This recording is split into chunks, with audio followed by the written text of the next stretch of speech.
नमस्कार दोस्तों, स्वागत है आप सभी का एक बार फिर से हमारे यूट्यूब चैनल पॉपुलर अड्डा पे। तो आज हम बात करने वाले हैं टरबाइन कमीशनिंग के ऊपर। देखेंगे कि जो हमारा टरबाइन कमीशनिंग होता है उसमें कौन कौन सी एक्टिविटीज होती हैं और टरबाइन की कमीशनिंग हम कैसे करते हैं। ओके, तो डिटेल्स में समझेंगे इसके बारे में। तो बिना किसी देर के चलिए वीडियो को स्टार्ट करते हैं।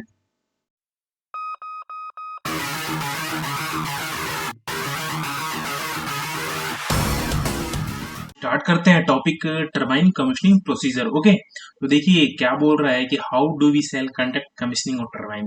ठीक ना, हम टरबाइन की कमीशनिंग कैसे करेंगे। ओके, तो देखिए सबसे पहले हमें क्या इंश्योर करना है कि turbine and their auxiliaries are commissioned after proper install checking and trial. ठीक ना, हमें क्या देख लेना है कि जो टरबाइन है और उसकी जो ऑक्सिलरीज है उनकी प्रॉपर कमीशनिंग हो चुकी हो, प्रॉपर इंस्टॉलेशन होने के बाद, और उनका ट्रायल हो चुका हो, नो लोड ट्रायल हो चुका हो। ठीक ना, and it is commission under the guidance of OEM. और जो भी कुछ हमें कमीशन करना है, ठीक ना, जो भी ऑक्सिलरीज है या फिर टरबाइन की ऑक्सिलरीज है या फिर टरबाइन है, उसको हमें एज पर ओईएम कमीशन करना है। ठीक ना, या फिर इंस्टॉलेशन करना, वो एज पर ओईएम गाइडलाइन या फिर ओईएम के अंडर गाइडलाइन करना है। ओके, तो आगे देखते हैं कि what are the sequential step involve in turbine commissioning. कौन कौन से सीक्वेंशियल स्टेप इन्वॉल्व होते हैं टरबाइन कमीशनिंग में। तो देखिए सबसे पहला है हमारा स्टीम ब्लोइंग, फिर ऑयल फ्लशिंग। ये एक्चुअली सीक्वेंस वाइज नहीं है, ठीक ना। तो देखिए स्टीम ब्लोइंग है, ऑयल फ्लशिंग है, कूलिंग वाटर सिस्टम कमीशनिंग है, इवैक्यूएशन और वैक्यूम कूलिंग, जैसे कंडेंसर में जो वैक्यूम कूल करते हैं वो है, condensate line flushing, calibration of servo motor interlock checking, turbine rolling, over speed trip setting and synchronisation and loading. Okay, तो ये तो हमने बात कर ली कि कौन कौन सी एक्टिविटीज होती है हमारी टरबाइन कमीशनिंग में। कौन कौन सी होती है, एक तो स्टीम ब्लोइंग होती है, ऑयल फ्लशिंग होती है, कूलिंग वाटर सिस्टम कमीशनिंग होता है, इवैक्यूएशन और वैक्यूम कूलिंग होता है, कंडेंसर में condensate line flushing and calibration of servo motor interlock checking, turbine rolling, over speed trip setting and synchronise and loading. Okay, तो देखिए जो हमारा क्या बोल रहा है, what is the significance of steam blowing. ठीक है, मतलब जो हमारा स्टीम ब्लोइंग होता है वो क्यों करते हैं, फिर उसका सिग्निफिकेंस क्या है। देखिए steam blowing allow power station boiler and pipeline to ensure that during normal operation no adhering material in the super heater reheater and steam pipeline and reheater and steam pipeline will become dislodged, reach the turbine blade and damage them. The steam blowing operation clean all the debris in superheater, reheater and steam pipeline connecting the turbine। देखिए जो हमारा steam blowing होता है उसको करने का main reason ये है कि जैसे कि जब हम फर्स्ट टाइम जो भी, जैसे कि मेन स्टीम की लाइन इरेक्शन कर रहे हैं, सुपर हीटर की इरेक्शन कर रहे हैं, रीहीटर की इरेक्शन कर रहे हैं, ठीक ना, वाटर बॉल की इरेक्शन कर रहे हैं, तो क्या होगा कि उसमें कुछ ना कुछ, जैसे हम वेल्डिंग मारते हैं तो कुछ डेब्रिज या फिर फॉरेन पार्टिकल्स उसके अंदर रह जाते हैं, तो उनको क्लीन करना बहुत जरूरी है। अगर उनको हम क्लीन नहीं करेंगे तो क्या होगा कि वो सीधे जब हम स्टीम वाला जनरेशन होगा, हम विदाउट स्टीम ब्लोइंग के अगर डायरेक्ट हम लाइन कनेक्ट करते हैं टरबाइन से, तो क्या करेगा कि वो सारी डेब्रिज जाके हमारे जो टरबाइन के ब्लेड है उस पर स्ट्राइक करेगी, और स्ट्राइक करेगी तो क्या होगा, उसको डैमेज करेगा। तो इन सब से बचने के लिए हम क्या करते हैं कि स्टीम ब्लोइंग करते हैं, और जो हमारी लाइन है, सुपर हीटर है, री हीटर है, इनको पहले पूरा क्लीन करते हैं। जब हम इंश्योर हो जाते हैं कि पूरा क्लीनिंग हो चुकी है, उसके बाद हम जो मेन स्टीम की लाइन है वो टरबाइन से कनेक्ट करते हैं। ओके, तो आगे बढ़ते हैं। तो आगे देखते हैं कि जो हमारा स्टीम ब्लोइंग है, ठीक ना, स्टीम ब्लोइंग में कौन कौन सी एक्टिविटीज इन्वॉल्व होती है, ठीक ना, कौन कौन से स्टेप्स होते हैं। तो देखिए सबसे पहले हमें ये देखना है कि जो हमारा बॉयलर हो कमीशन हो, ठीक ना। उसके बाद हम क्या करते हैं, steam blowing line is installed properly with required support. जो स्टीम ब्लोइंग की लाइन होगी, टेम्पोररी लाइन, वो इंस्टॉल होनी चाहिए विथ प्रॉपर सपोर्ट। ओके, उसके बाद क्या करना है, जो स्टीम ब्लोइंग का प्रोसीजर है, start to increase boiler pressure up to 40% of operating और 45 kg पर centimetre square which is lower. क्या करना है कि हमें जो बॉयलर का प्रेशर है वो इंक्रीज करना है, बढ़ाना है 40% ऑफ ऑपरेटिंग प्रेशर, जितना भी ऑपरेटिंग प्रेशर है उसका 40% पे, और 45 kg पर सेंटीमीटर स्क्वायर, इन दोनों से जो भी कम हो उतना पे प्रेशर हमें लेके जाना है। अगर मान लीजिए कि जो आपका ऑपरेटिंग प्रेशर है उसका 40% और जो 45 kg पर सेंटीमीटर स्क्वायर हमने बताया, इन दोनों से जो भी कम हो उतना आपको प्रेशर इंक्रीज करना है, ठीक ना। उसके बाद क्या करना है, heat up the line by opening boiler main bypass wall, जो हमारा बॉयलर साइड का एमएसएसबी होता है, मेन स्टीम स्टॉप वॉल, उसका बाईपास वॉल ओपन करके लाइन को हीट अप करना है और टेम्परेचर कितना लेके जाना है, अराउंड 400 डिग्री सी। ओके, तो इसके लिए आपको क्या करना होगा, जब आप ये लाइन हीट अप करेंगे उस पीरियड में आपका जो है कि प्रेशर भी बढ़ता रहेगा, तो उस कंडीशन में आपको क्या करना है कि जो स्टार्टर वेंट है, ठीक ना, उसको ओपन करके रखना है, ठीक ना। क्या करना है आपको, स्टार्टर वेंट लाइन का ओपन करके रखना है, ताकि आपका प्रेशर रिलीज होता है और टेम्परेचर बढ़ता है। अगर आप स्टार्टर वेंट बंद करके pressure increase sorry temperature increase करेंगे तो आपका उसके साथ साथ प्रेशर भी इंक्रीज होता रहेगा। इसीलिए हमें ये ध्यान रखना है कि जब आप लाइन हीट अप कर रहे हो उस समय लाइन, जो मेन स्टीम लाइन का स्टार्टर वेंट है वो ओपन होना चाहिए और वहां से धीरे धीरे प्रेशर रिलीज होना चाहिए, उसके बाद ही आप लाइन का टेम्परेचर इंक्रीज करें। ओके, जैसे मान लीजिए आपका प्रेशर आ गया, उसके बाद क्या करना है, blow the steam line from steam pressure 45 KG पर centimetre square to 25 to 20 KG. जैसे ही आपका प्रेशर आ गया 45 केजी, उसके बाद आपको उसको लाइन को ब्लो करना है। अगर मान लीजिए आपने 45 केजी पर सेंटीमीटर स्क्वायर से प्रेशर से स्टार्ट किया तो उसको 25 से 20 केजी तक आने के लिए आने तक हमें ब्लो करते रहना कंटिन्यू। ओके, जैसे ही हमारा 25 से 20 केजी प्रेशर आ गया उसके बाद हमें मेन स्टीम स्टॉप वाल्व को बंद करना है। उसके बाद देखिए क्या दिया हुआ, again steam line is cooled up to 100 से 150 डिग्री, 150 डिग्री सी, ठीक ना। तो क्या करना है, जैसे कि मान लीजिए हमने 45 केजी पे स्टार्ट किया, ठीक है, स्टीम ब्लोइंग, तो और हमें 45 केजी से स्टार्ट करके 25 केजी तक जाना है, ठीक है। जैसे ही 25 केजी आया हमें रुक जाना है और हमें वेट करना है अपनी लाइन को ठंडी होने का। जैसे ही वो हमारा लाइन का टेम्परेचर आ जाएगा आपका 100 से 150 डिग्री सी, अगेन हमें स्टार्ट करना है, ठीक ना। अगेन हमें 400 डिग्री सी से 400 डिग्री सी टेम्परेचर आने का वेट करना है और 45 केजी प्रेशर आने का वेट करना है। जैसे ही 45 केजी का प्रेशर आए फिर से हमें ब्लो मारना है, कब तक, जब तक वो प्रेशर 25 केजी ना आ जाए, ठीक ना। तो ऐसे ब्लो हमें कंटिन्यू 20 से 30 ब्लो मारने हैं, ठीक ना। कितने ब्लो मारने हैं, 20 से 30। उसके बाद हमें क्या करना है, अपना टारगेट पे लगाना है। तो जो ये मेथड है ना, जनरली जो हमारा स्टीम ब्लोइंग होता है वो दो टाइप से होता है, ठीक ना। एक पफिंग मेथड होता है, एक कंटिन्यूअस मेथड होता है। जो हम बात कर रहे हैं वो पफिंग मेथड। ओके, तो देखिए, तो जो हमारा टारगेट प्लेट है वो दो होता है, एक तो एल्यूमिनियम का होता है, स्टील का होता है, ठीक ना। एक एल्यूमिनियम और एक स्टेनलेस स्टील। तो देखिए, अगर आपने एल्यूमिनियम का टारगेट पिट लगाया तो उसका जो कंप्लीट होगा वो कैसे पता चलेगा, वो हम देख लेते हैं। The piping considered clean if there are not more than 3 dent of 0.5 mm to 1 mm dia in center area of 25 mm into 25 mm and shall not have any deformed edge. Beside this, there shall be no dent in the rim zone. Tent below 0.5 mm में be ignored. देखिए क्या दिया हुआ है कि अगर आपने aluminium का प्लेट यूज किया, टारगेट प्लेट, तो जो डेंट है, जो उस पे आपको पिटिंग दिखेगा, जो हमारा टारगेट प्लेट होता है उस पे जो पिटिंग होगा वो 3 से ज्यादा नहीं होना चाहिए, ठीक ना। और उसका साइज कितना होना चाहिए, 0.5 mm टू 1 mm टाया का होना चाहिए। और कितने एरिया में होना चाहिए, 25 बाई 25 के एरिया में होना चाहिए, उसके सेंटर एरिया में होना चाहिए।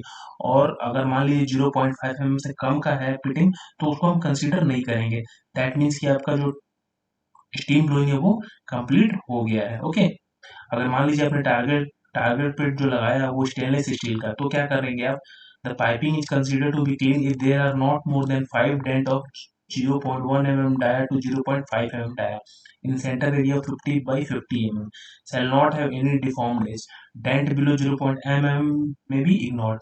अगर मान लीजिए स्टेनलेस स्टील का टारगेट प्लेट है तो उसमें 0.1 mm से लेके 0.5 mm के डाया का जो डेंट आएगा वो 5 से ज्यादा नहीं होना चाहिए in the area of 50 by 50, ठीक ना। 50 बाई 50 के एरिया में 0.1 से लेके 0.5 mm के डाया का जो डेंट है वो 5 से ज्यादा नहीं होना चाहिए। अगर 0.1 mm से कम डाया का डेंट है तो वो चलेगा, ठीक है, उसको हम इग्नोर करेंगे।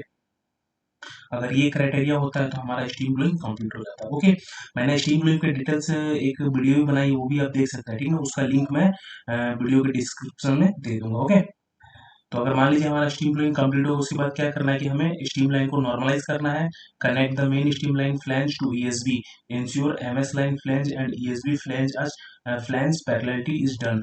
उसके बाद जैसे हमारा स्टीम फ्लोइंग कंप्लीट होता है तो हमें क्या करना है कि जो हम लाइन को नॉर्मलाइज करना है एंड कनेक्ट मेन स्टीम, जो हमारा मेन स्टीम की लाइन जिससे हम स्टीम फ्लोइंग कर रहे थे उस लाइन को हमें यूएसबी के फ्लैंज से कनेक्ट करना है। उससे पहले हमें ये इंश्योर कर लेना है कि एमएस लाइन का फ्लैंज और यूएसबी का फ्लैंज का पैरेललिटी हो चुका हो, ठीक ना। अगर पैरेललिटी नहीं हुआ तो उसे हमें करना पड़ेगा, उसके बाद ही हमें फ्लैंज टाइट करना। ओके, उसके बाद देखिए what are the sequential step for streamline charging. अगर हमें मान लीजिए फर्स्ट टाइम स्ट्रीमलाइन चार्ज करना है कमीशनिंग में, तो हमें क्या स्टेप्स लेने पड़ेंगे, फिर क्या कैसे चार्ज करना है। तो देखिए उसके लिए क्या करना, नॉर्मल प्रोसीजर रहता है। All the maintenance work related of streamline are finished.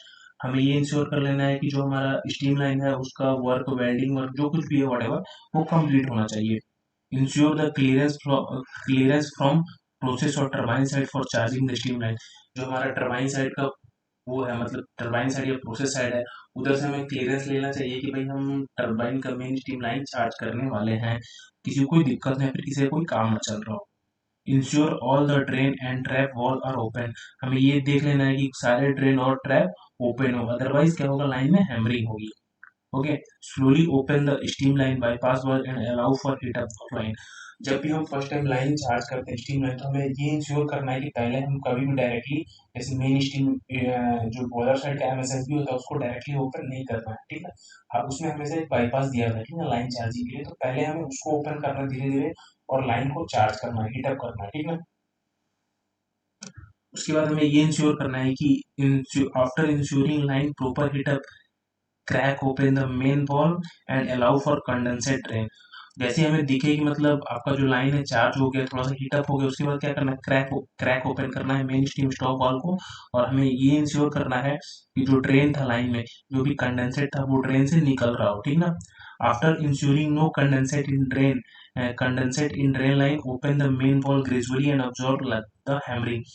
देखिए उसके बाद क्या करना है कि हमें ये इंश्योर करना है कि जो ड्रेन से कंडेंसेट आ रहा था वो कंडेंसेट आना बंद हो गया हो। अगर हम ये इंश्योर करते हैं, उसके बाद हमें क्या करना है, मेन स्टीम स्टॉप वाल्व को क्रैक ओपन करना है, धीरे धीरे धीरे धीरे मतलब ओपन करते जाना है, ठीक है। और ये इंश्योर करना है कि लाइन में हैमरिंग ना हो, ठीक है। ओके, उसके बाद क्या करना है, after opening the valve 100% wait till line stabilisation. जैसे ही हमारा वॉल 100% ओपन हो जाए, उसके बाद हमें वेट करना है कि लाइन हमारी स्टेबलाइज हो जाए। After ensuring no condensate in drain line, close all the drain valve. जैसे हमें इंश्योर हो जाए कि ड्रेन से कोई कंडेंसेट नहीं आ रहा है, तो हमें क्या करना है, ड्रेन लाइन बंद कर देना। ओके, आगे बढ़ते हैं कि what are the sequential step involve in turbine oil flushing. Turbine oil flushing में कौन कौन से सीक्वेंशियल स्टेप होते हैं और कैसे हम ऑयल की फ्लशिंग करते हैं वो देखते हैं। तो देखिए, ensure OEM recommended oil is being selected for oil flushing. हमें ये इंश्योर करना है कि जो ओईएम है हमारा, उसने जो ऑयल रिकमेंड किया हमें वही ऑयल यूज करना चाहिए। Oil tank is filled with oil. Oil जो टैंक है, जो हमारा एमओटी होता है मेन ऑयल टैंक, उसको हमें ऑयल से फिल कर देना है। Flushing loop are operated as per OEM recommendation.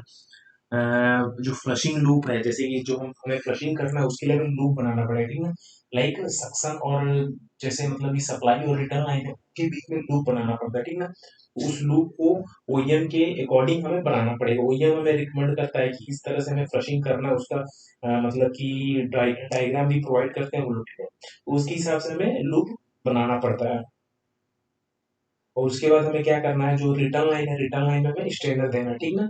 जितने भी साइज का आपका ओईएम बोलेगा कि इस साइज का हमें स्ट्रेनर देना, तो स्टार्टिंग में क्या करते हैं कि सबसे पहले 150 मेस का वो लगाते हैं, स्ट्रेनर लगाते हैं, फिर धीरे धीरे स्ट्रेनर का साइज कम करते जाते हैं, ठीक है। 150 का, फिर 100 का, फिर आपका 75 का, 50 का, 25 का, ठीक है। ऐसे करते करते स्ट्रेनर की साइज कम करते जाते हैं, ठीक है। जैसे जैसे हमारा मतलब कि फ्लशिंग होते रहता है, जो टाइम बीतते रहता है, तो और जैसे जैसे हमारा जो फॉरेन पार्टिकल्स या फिर डेब्रिज जैसे जैसे आपके स्टैंडर्ड में आना बंद होते हैं, वैसे वैसे हम साइज छोटी करते जाते हैं। ओके, ये कर लिए।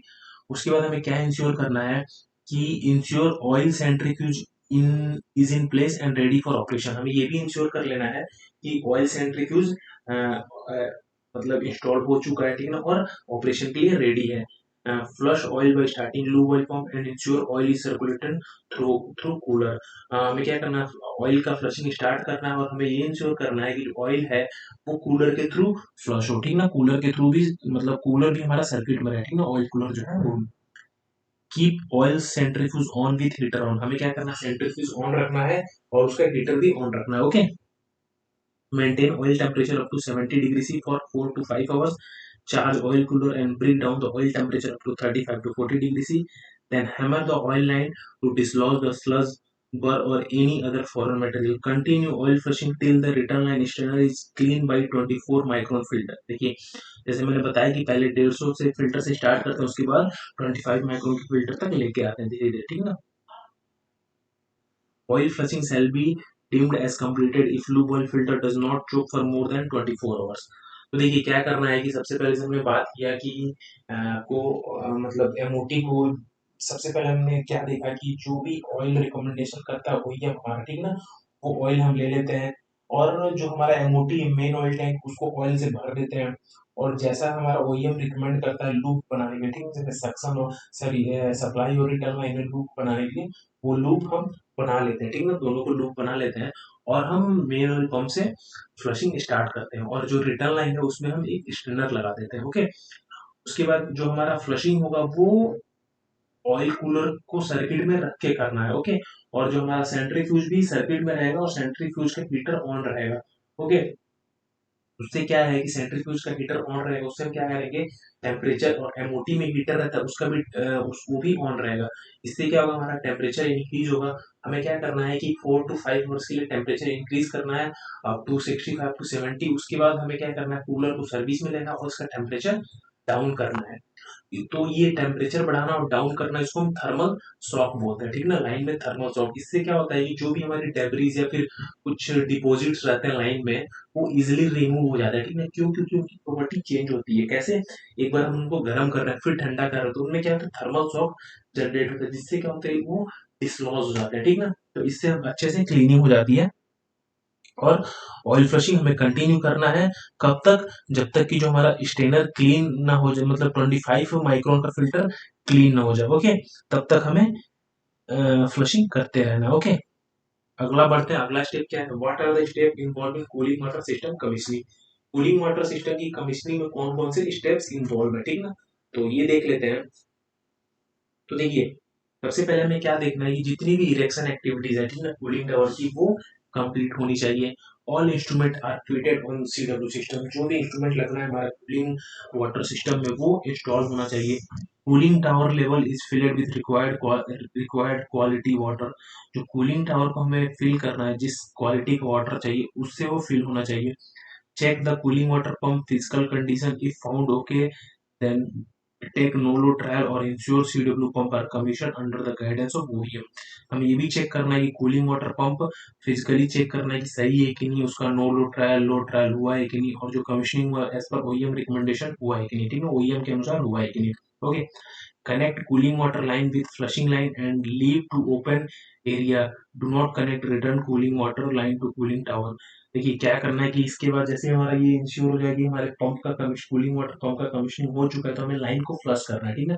फ्लश कैसे करना है, हमें जो सर्किट सर्किट में कनेक्ट नहीं करना है, ठीक ना, तो उसको हमें क्या करना है कि सबसे पहले जो उसका पंप जो हमारा कूलिंग वाटर पंप का डिस्चार्ज है उस लाइन को ओपन एरिया में छोड़ देना और वहां से पंप को ऑन करना जिससे कि हमारा लाइन का फ्लशिंग हो जाए अच्छे से। ओके, तो ये हमने बात कर ली कूलिंग वाटर सिस्टम के ऊपर कि मतलब कूलिंग टावर की कमीशनिंग में क्या क्या एक्टिविटीज है और कैसे करते हैं। ओके, आगे बढ़ते हैं। List down the sequential step involving condensate line flushing. Condensate line flushing के लिए क्या क्या स्टेप है और कैसे हम करते हैं वो देखते हैं। तो देखिए condensate system consist of condenser, CEP, injector, GSC. All condenser system is ready for flushing. तो हमें फ्लशिंग से पहले ये इंश्योर कर लेना है कि सारा सिस्टम मतलब रेडी होना चाहिए, ठीक है, इरेक्शन कंप्लीट होना चाहिए और फ्लशिंग के लिए रेडी होने चाहिए, सारी वेल्डिंग कंप्लीट होनी चाहिए। ओके, उसके बाद क्या देखना है कि condensate line should be left open and director flow.